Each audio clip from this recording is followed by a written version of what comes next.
काँग्रेसला एकीकडे राज्यातच नाही तर देशात पराभवाला सामोरं जावं लागतंय। लोकसभा निवडणुकीत महाराष्ट्रात महाविकास आघाडीला यश मिळालं, मात्र नंतर आलेली मरगळ ही विधानसभेत सुद्धा त्यांना भारी पडली आणि तीच मरगळ अजूनही आपल्याला काँग्रेसमध्ये राज्यात कायम दिसतेय। हे सगळं घडत असताना आता नाना पटोलेंच्या जागी हर्षवर्धन सपकाळ यांची नियुक्ती प्रदेशाध्यक्षपदी करण्यात आली आहे। खरं तर ही बातमी येऊन 3-4 दिवस उलटून गेलेत।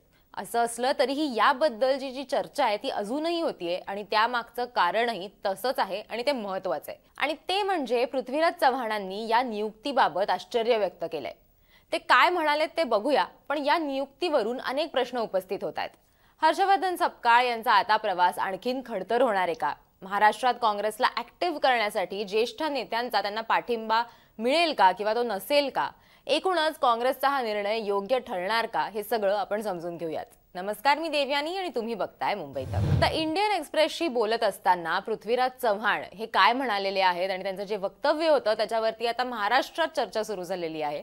ते वक्तव्य काय होतं ते बघूयात। ते असं म्हटलेले होते की पक्षाचं नेतृत्व करण्यासाठी काँग्रेसनं माझ्याशी संपर्क साधला होता, पण तरुण नेत्याकडे ही जबाबदारी देण्यात यावी असं मी त्यांना सांगितलं।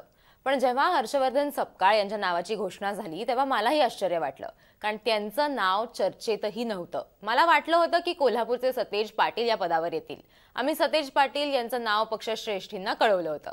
सतेज पाटील यांनी कदाचित प्रदेशाध्यक्ष पदासाठी नकार दिला असावा। पृथ्वीराज चव्हाण पुढे असं म्हणाले की सपकाळ यांना काँग्रेस पक्षाचं नेतृत्व करत असतानाच महाविकास आघाडीतील पक्षांशी समन्वय ठेवावा लागणार आहे। यात उद्धव ठाकरे आणि शरद पवार यांच्यासारख्या मातब्बर नेत्यांचा समावेश आहे।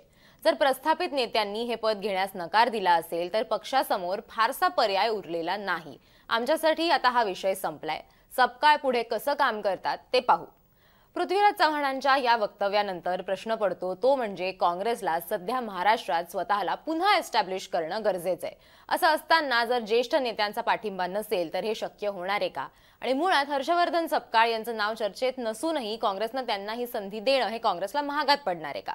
काँग्रेस समोर सध्या असंख्य आव्हानं आहेत। स्वतःला ग्राउंड लेवलला त्यांना सिद्ध करणं आणि पक्षासाठी नवं कॅडर निर्माण करणं हे जितकं गरजेचं आहे तितकंच खरं तर गरजेचं आहे पक्षातील नेतृत्वातील किंवा बड्या नेत्यांमध्ये जे वाद आहेत ते मिटवणं आणि सगळ्यांना एकत्र घेऊन पुढे जाणं।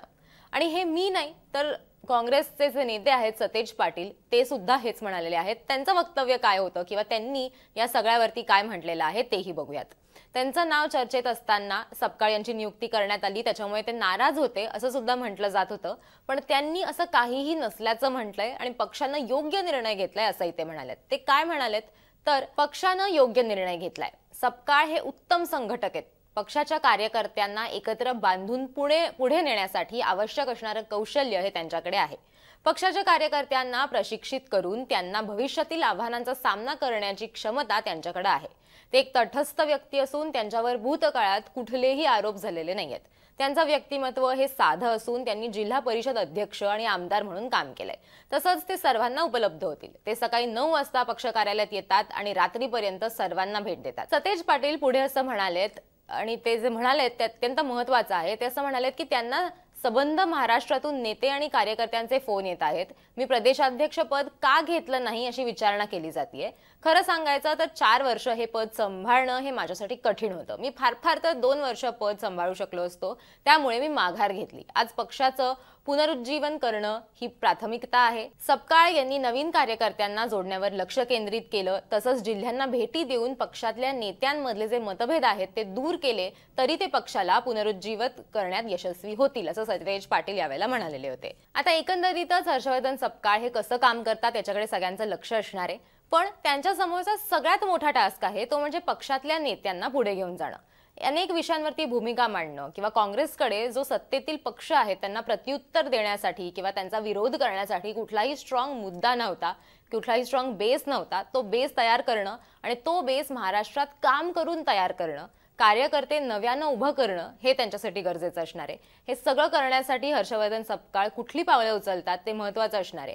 खरं तर हे नाव फार चर्चेतलं किंवा फेमस नाहीये. कुठलंही बॅकिंग नसलेल्या, महाराष्ट्रात फारसं ऍक्टिव्ह नसलेल्या नेत्याला संधी देणं आणि मोठी जबाबदारी देणं हे काँग्रेससाठी गरजेचं होतं. एक फ्रेश अप्रोच मिळण्यासाठी की महाराष्ट्रात ऍक्टिव्ह असलेल्या नेत्यांना ते पद देणं हे जास्त योग्य ठरलं असतं, हे येत्या काळातच कळेल. पण काँग्रेसला आलेली मरगळ दूर करणं आणि पक्षाला नवीन उमेद देणं हे पक्षाच्या भवितव्यासाठी अतिशय महत्त्वाचं असणार आहे. त्याच्यामुळे आता या सगळ्या प्रकरणाकडे किंवा हर्षवर्धन सपकाळ यांच्या नियुक्तीकडे काँग्रेस पक्ष कसं बघतो, महाराष्ट्रातले नेते त्यांना साथ देतात का, आणि ज्या काँग्रेसला मरगळ आलेली आहे ती काँग्रेस आता पुन्हा एकदा ऍक्टिव्ह होते का, हे बघणं इंटरेस्टिंग असणार आहे. असेच व्हिडिओज बघण्यासाठी मुंबई तकला सबस्क्राईब करायला विसरू नका आणि तुम्हाला आमच्या व्हिडिओज आणि लाईव्ह सेक्शनमध्ये सगळ्या रिअल टाईम अपडेट्सही बघायला मिळतील.